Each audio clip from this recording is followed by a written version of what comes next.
Storm Hannah has swept into the UK, bringing 82 miles per hour winds and heavy rain after battering Ireland and leaving thousands of properties without power.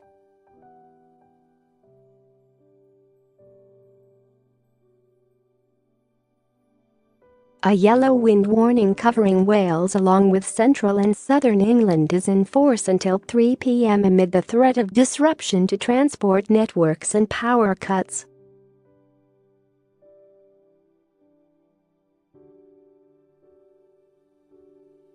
Northern Ireland, meanwhile, is covered by a yellow rain warning, with the flooding of some homes and businesses was said to be likely.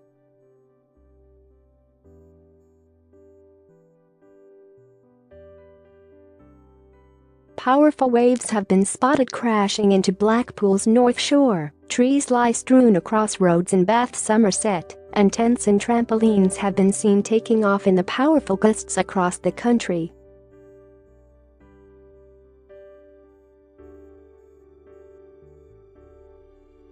Western Power Distribution said more than 1,700 properties had been left without power on its network on Saturday morning, with the majority of those affected in Wales.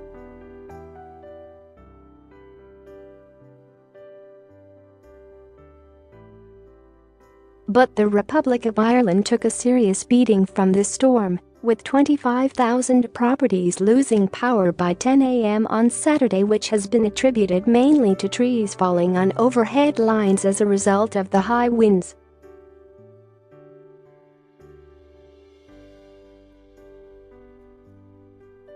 By 10 a.m., Alberta in Wales recorded the strongest UK winds of 62 miles per hour, while Lake Vyrnwy and Pennerley were the coldest, with temperatures of 37.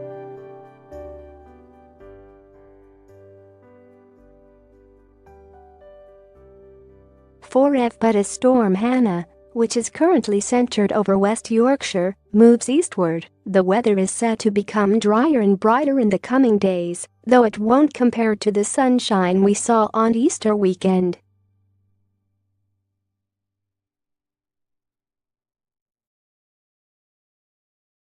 Simon Partridge, of the Met Office, told Mail Online, "There's a number of bands of rain swirling around Hannah at the moment. The most prominent one is over Northern Ireland. There's been rain there for a while now."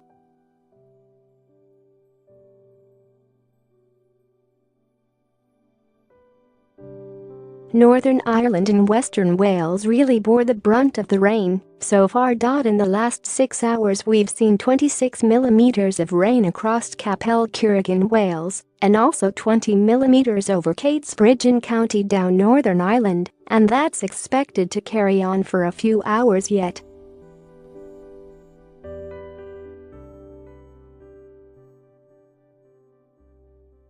Most of the strongest gusts have been in South and Southwest Wales. Those will gradually ease out in the day, although we are still currently recording gusts in the 60 miles per hour area across Wales up through the Bristol Channel.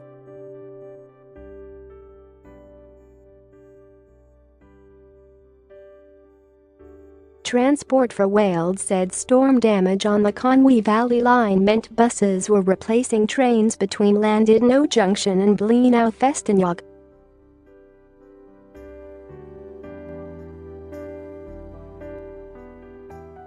The Llyn Peninsula saw the highest gust overnight, when a gust of 82 miles per hour was clocked at Abertern. Meanwhile, a gust of 78 miles per hour was recorded at Pembrey Sands in Carmarthenshire, and a 64 miles per hour gust was observed at the Needles off the Isle of Wight.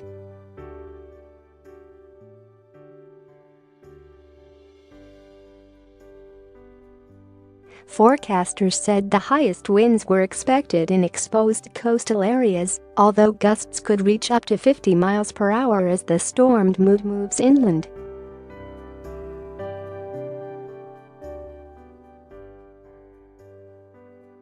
Many areas will see wet and windy conditions on Saturday, although Scotland and southeast England are expected to see better weather.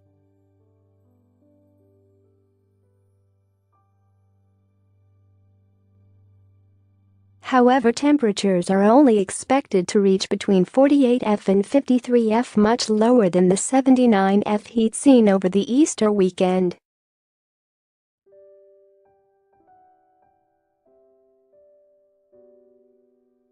Western parts could also see a touch of frost on Saturday night under clearer skies in Storm Hannah's wake. Met office forecaster Marco Patagna said, "We are seeing quite hefty bursts of rain moving across Northern Ireland and into Wales, with elsewhere a bit more showery in nature."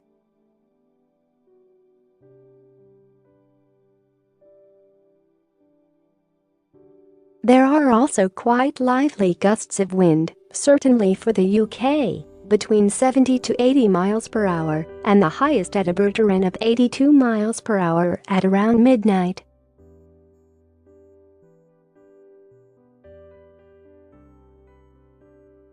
The winds will pick up through the morning across the rest of southern England as the low tracks its way eastwards. The most persistent rain will be across Northern Ireland and Wales, with some showery outbreaks across parts of northern England as well.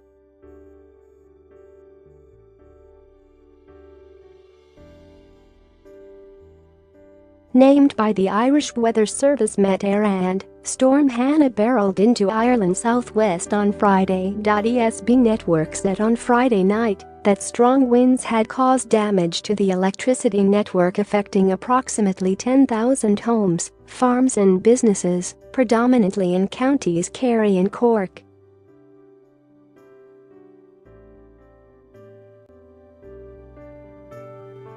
But on Saturday morning, crews began working to restore electricity to more than 32,000 customers in Clare, Cork, Kerry, Limerick, and Tipperary.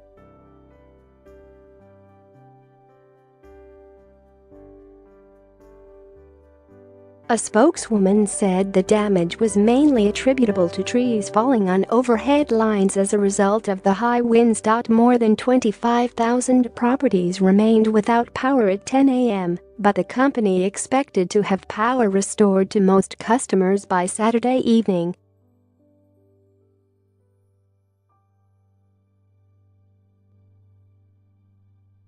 Areas most affected include the Ivra and Dingle peninsulas and areas of West Cork, including Macroom. Status yellow warnings were issued on Friday for 11 of the Republic's 26 counties.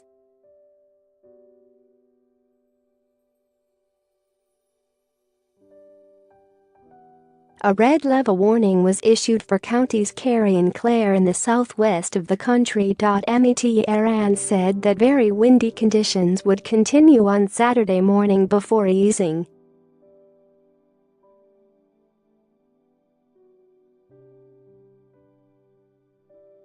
Whilst the winds will abate, it will still be windy into the afternoon, with brisk northwest winds steering down a mix of sunny spells and scattered heavy showers, the Weather Service tweeted.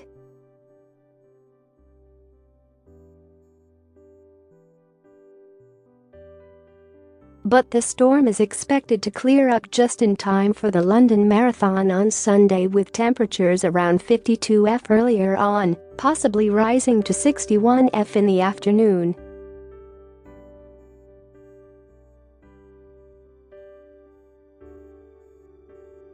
The Met Office had issued yellow wind warnings for Devon, Cornwall, Dorset, Somerset, South Wales and southern parts of Hampshire and Sussex, which come into force at 9 p.m. last night, lasting until 3 p.m. on Saturday.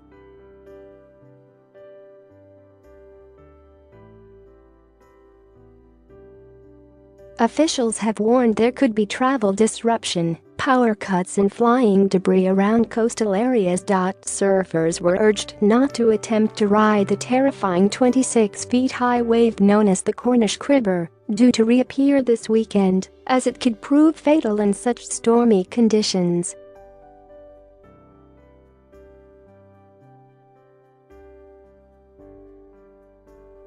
An RNLI spokesman had said large breaking waves in excess of 3 meters along with strong onshore winds will be seen along the coastline, with associated increased tidal surges and strong rip currents.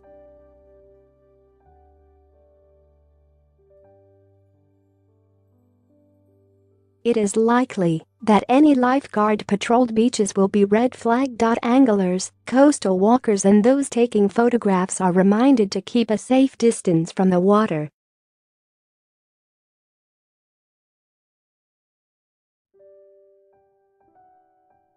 Swimming is not recommended and experienced surfers should avoid exposed beaches and only consider surfing at sheltered spots on the south coast with appropriate supervision.